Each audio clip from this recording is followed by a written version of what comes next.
மான் போல நம்ம கூட ஓடி வருவான். தனியா மாட்டினா ஓனாய மாதிரி குறவழி கடிப்பான். அதான் திராவிடம். ஓட்டுக்கு எது காசு கொடுக்கும்? நாட்டை ஆளுகிற முதலமைச்சர் கூட்டம் கூட்டினா கூட எது காசு கொடுத்து குடிச்சு குறைஞ்சது 300. அதோட சாராயம் கொடுத்து சாப்பாடு கொடுத்து. இப்போ பெரியார் அவர்களை பற்றின விவாதங்கள் தமிழ்நாட்டில் கடந்த ஒரு 5-6 ஆண்டுகளாக அதிகமாக நடந்துக்கிட்டு இருக்கு. ஆதரவாகவும் எதிராக ஓரளவுக்கும் நடந்து கொண்டிருக்கிறது. இப்போ பெரியார் அவர்களுடைய விவகாரத்தில் நாம் தமிழர் கட்சியோட அணுகுமுறை என்பது, பெரியாரை நாம் தமிழர் கட்சி எப்படி பார்க்கிறது? பெரியாரை இப்போ நம்ம எப்படி பார்க்குறோம்? நம்ம மார்க்ஸு, அண்ணல் அம்பேத்கர், இப்போ உலகெங்கிலும் ஒடுக்கப்பட்ட தேசிய இனங்களின் உரிமைக்கு போராடிய புரட்சியாளர்கள், இப்போ ஹோசிமின்னோ, Fidel Castro, Che Guevara, Yasar Arafat, இந்த மாதிரி ஒரு புரட்சியாளர்கள், ஒரு தத்துவவாதிகளை வச்சுக்கிறோங்க, எங்கர்சால், இந்த மாதிரி. இப்போ அப்படி கோட்பாட்டளவில் நம்ம இப்படி தான் இப்போ புத்தன், நபிகளுடைய கோட்பாடு, இயேசுடைய கோட்பாடு, இதுகளெல்லாம் எப்படி ஏற்கிறோமோ அப்படி தான் இதில். அதில் மார்க்ஸை நாங்கள் எப்படி பார்க்குறோம்னா ஒரு ஆகப்பெரும் வழிகாட்டியாக நம்ம ஏற்கிறோம். ஆனால் அதுக்கு முன்னாடி பொது உடைமை சித்தாந்தத்தை தமிழர்கள் ஏற்றிருந்தார்களா, வச்சுருந்தாங்களான்னா இருக்காங்க. நீங்கள் பிறப்போக்கும் எல்லா உயிருக்கும் பகுத்துண்டு பல்லுயிர் ஓம்பதை விட ஒரு பொது உடைமை சித்தாந்தம் இல்லை. உலகம் சமநிலை பெற வேண்டும், உயர்வு தாழ்வில்லா நிலை வேண்டும்ங்கிற நிலை தாண்டி ஒன்றும் பொது உடைமை இல்லை. ஆனால் நாங்கள் மார்க்ஸை ஒரு மிகப்பெரிய வழிகாட்டியாக ஏற்கிறோம், எங்களுடைய ஆசானாக ஏற்கிறோம். அதே மாதிரி தான் அண்ணல் அம்பேத்கரையும் ஏற்கிறோம். அதே மாதிரி தான் ஐயா பெரியாரையும் ஒரு வழிகாட்டி எங்களுக்கு. நாங்கள் எங்கள் அரசியல் பயணத்தில் அது ஒரு 1000 கிலோமீட்டர் பயணம். ஆனால் இங்கே எப்படி கற்பிக்கப்படுதுன்னா, இப்போ நீங்கள் தலைவராக யாரை ஏற்பீங்க? என் நிலத்தில் நாங்கள் சிங்காரவேலர், ஜீவானந்தம், எங்கள் தாத்தாக்கள் இப்போ எங்கள் ஐயா நல்லக்கண்ணு, இந்த மாதிரி சங்கரையா, இவர்களை தான் நாங்கள் தலைவராக இருக்க முடியும். அதே மாதிரி தான் அண்ணல் அம்பேத்கரை நாங்கள் ஆகப்பெரிய அறிவாசானாகவும் வழிகாட்டியாகவும் எங்களுடைய அரசியல் முன்னத்தியராக நாங்கள் எடுத்துக்கிறோம். ஆனால் தலைவர்களாக எங்கள் தாத்தாக்கள் ரெட்டமலை சீனிவாசன், பாட்டன் அயோத்தியாச பண்டிதர், MC ராஜா, இவர்களை தான் நாங்கள் எடுத்துக்கிற முடியும். அப்படி தான் பெரியாரை நாங்கள் பார்க்குறோம். பெரியார் பெண்ணிய உரிமைக்கு பேசினார், போராடினார். சாதி இழிவு தீண்டாமை ஒழிக்க போராடினார். சமூக நீதியை பற்றி பேசினார், போராடினார். ஆனால் இதையெல்லாம் பெரியார் தான் செய்தார், பெரியார் தான் போராடினார், பெரியார் தான் பெண்ணிய உரிமைக்கு போராடினாருங்கிறத நாங்கள் எதிர்க்கிறோம். ஏன்னால் பல 100 ஆண்டுகளாக எங்கள் முன்னவர்களும் செஞ்சுருக்காங்க. அதில் எந்த பெருமையும் யாருக்கும் போகாமல் பெரியார் தான் அப்படிங்கிறத நாங்கள் எதிர்க்கிறோம். பெரியாரும் போராடினார், ஏற்கிறோம்.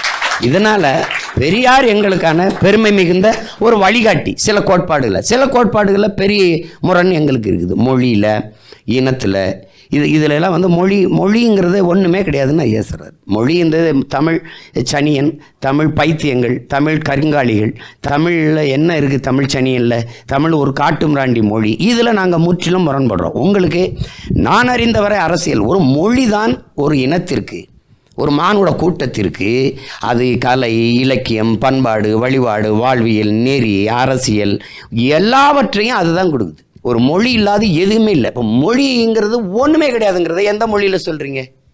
ஒரு மொழி தேவைப்படுது. மொழி இல்லைன்னா ஒன்றுமே இல்லை.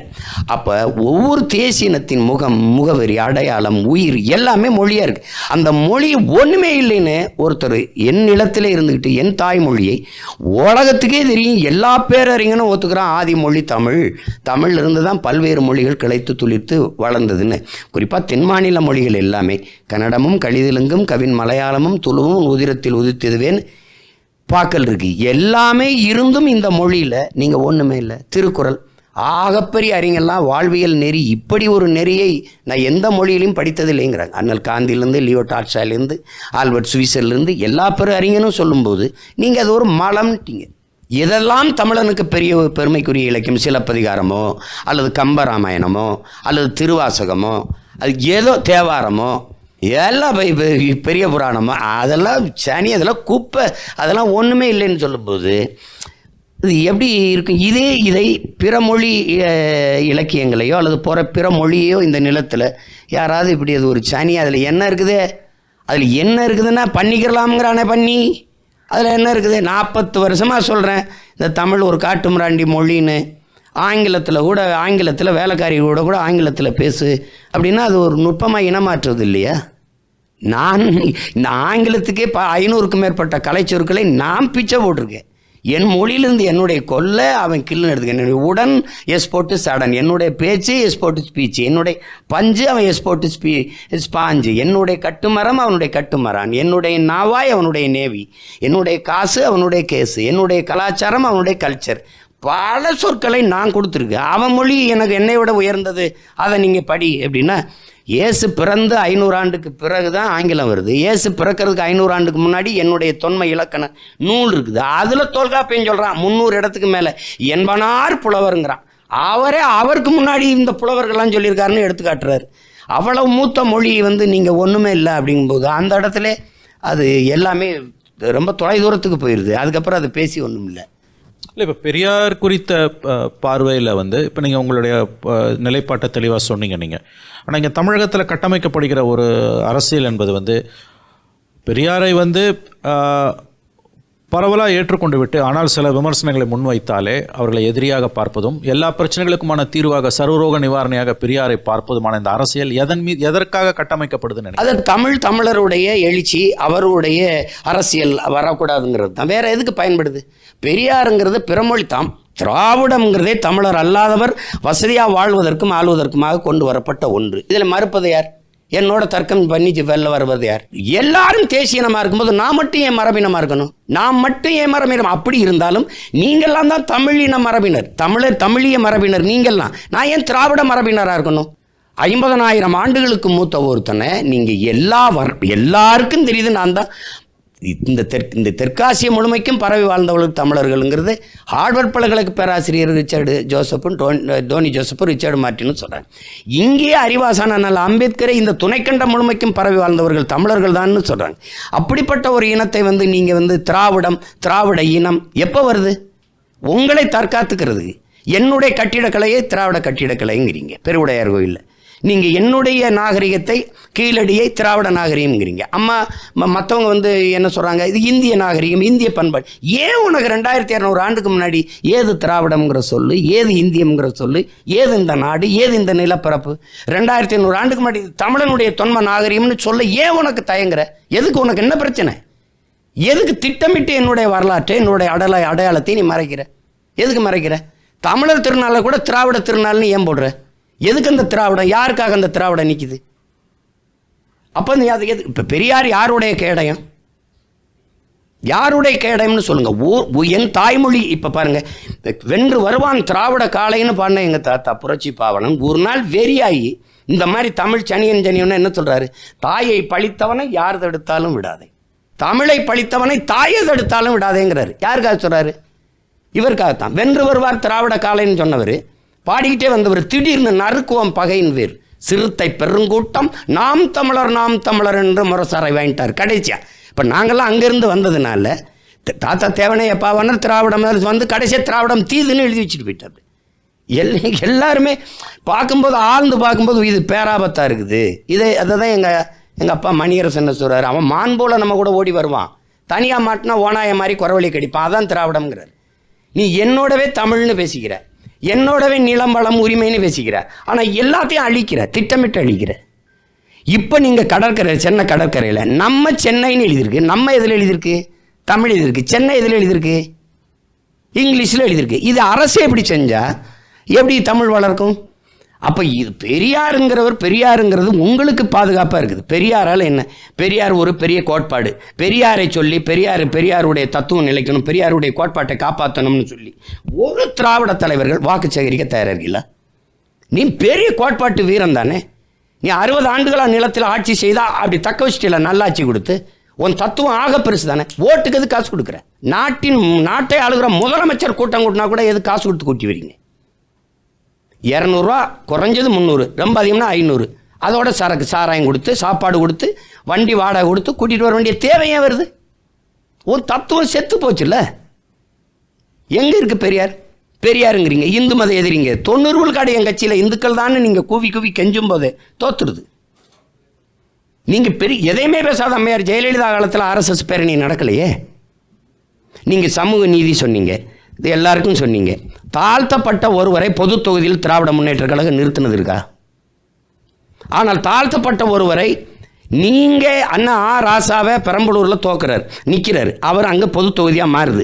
பொது தொகுதியாக மாறும்போது அந்த தொகுதியில் நின்று அவர் ஜெயிக்கும்போது பாராளுமன்றத்துக்கு வெறும் பறையர் மட்டும்தான் ஓட்டு போட்டாங்களா?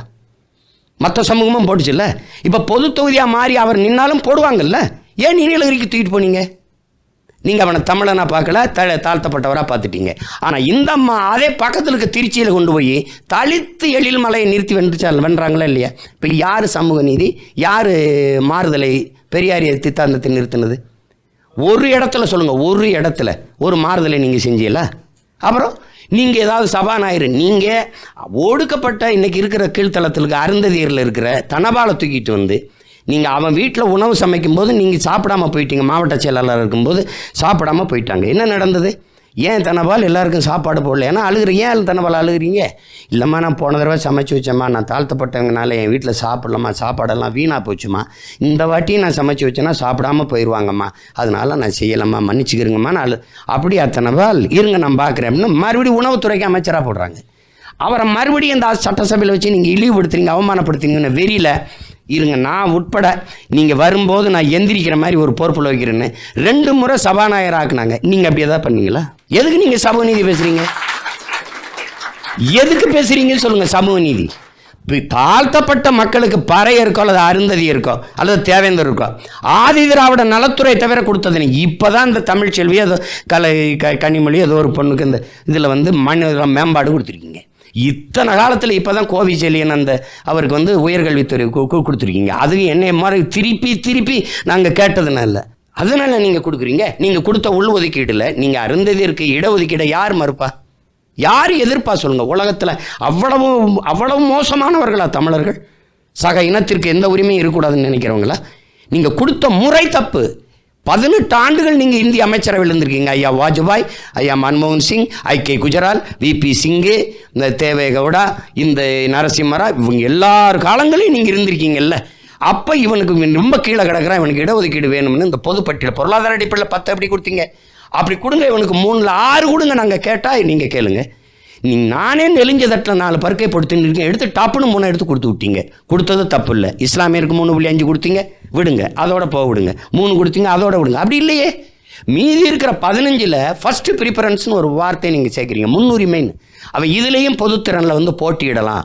அவனுக்கு முன்னுரிமை கொடுக்கணும்னா அவங்களுக்கு போக மிச்சம் சாப்பாடு என்னது, அவங்க சாப்பிட்டு மிச்சமோ இருந்தால் நான் சாப்பிடலாமா, அது மிச்சக்கஞ்சி எச்சிச்சோறு மிச்சச்சோறாயிருது.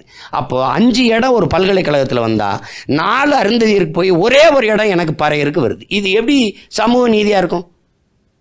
இது எவ்வளோ பெரிய நீங்கள் அநீதியை பண்ணிட்டீங்க. இப்போ இதை எதிர்த்து பேசுனா இது எப்படி வருது? ஏன்னா சமூக மக்களுக்கு இடையில் எங்கள் பிரச்சனை மாதிரி கொண்டு வந்து நிறுத்திட்டீங்க. நீங்கள் இது வாக்குக்காக நீங்கள் செஞ்சது இல்லையா? உண்மையிலேயே அந்த மக்கள் மேலே, இந்த நிலத்தின் மக்கள் மேலே அக்கறை இருந்தால் வாங்கி கொடுத்துருக்கணும். நீங்கள் அதுங்க 3 விழுக்காடு பொதுலேருந்து எடுத்து அந்த மக்களுக்கு பாதிப்பு இல்லாமல் இங்கே இருக்கிற இந்த எஸ்சி எஸ்டி அந்த பழங்குடி மக்கள் தேவேந்திரர் பறையருக்கு பாதிப்பு இல்லாமல் நீங்கள் கொடுத்துருக்கணும். எஸ்டிக்கு நீங்கள் 1 விழுக்காடு கொடுத்துருக்கீங்க. ஏதாவது பயன் இருக்கா? உங்களால் நம்ப முடியுதா? நான் இந்த ஆதி குடிகள் குறவருக்கு போராடி 3000 பேருக்கு சாதி சான்றிதழ் வாங்கி கொடுத்தேன். உங்களால் நம்ப முடியுதா? பற்றியெல்லாம் ரேஷனில் 10 கிலோ அரிசி இலவசம், இலவசம். ஆனால் ரேஷன் கார்டு இருந்தால் தானே வாங்க முடியும். எனக்கு கார்டே இல்லையே, எனக்கு கம்யூனிட்டி சர்டிஃபிகேட்டே இல்லையே. அப்போ அந்த 1 விழுக்காட்டினால எனக்கு எனக்கு பயன் என்ன இருக்குது? அரசியல் அமைப்பு அங்கீகரித்தது 42 தொகுதி ஆதி தமிழ் குடிகளுக்கு, தேவேந்திர பறையருக்கு. மீதி 2 இந்த ஆதி பழங்குடிகளுக்கு. இது தவிர இந்த கட்சிகள் கொடுத்த அங்கீகாரம் என்ன? நீ எதுக்கு சமூக நீதி பேசுகிறீங்க? 9 லட்சம் கோடியில் இந்த நாட்டில் இதை வாங்கி இந்த நலத்திட்டத்தை நிறைவேற்றிருக்காங்கன்னு ஒன்று. எஜுகேஷன் தி பெஸ்ட் கொடுத்துட்டோம். மெடிக்கல் உலகத்தரத்துக்கு இம்ப்ரூவ் பண்ணிட்டோம். டிரான்ஸ்போர்ட் அல்லது ரோடு அது பண்ணிட்டோம். இல்லை நீர்த்தேக்கங்களை பண்ணி தண்ணீரின் தேவையில் தண்ணீரை அடைஞ்சிட்டோம். இல்லை விடுங்க, பசிங்கிற ஒன்றே கிடையாதுடா, நாட்டில் ஒழிச்சிட்டோம். இல்லை தடையற்ற மின் உற்பத்தி, மின்சாரம் கொடுக்குறோம். எவ்வளவு வஞ்சம், சொத்து வரி ஏறுது, நீங்கள் மின் கட்டணம் விலை ஏறுது, பேருந்து கட்டணம், எல்லா விலையும் அத்தியாவசிய பொருளின் விலை ஏறுது. அப்போ எதுக்கு இந்த 9 லட்சம் கோடியை கடன் வாங்கி என்ன தான் செஞ்சீங்க?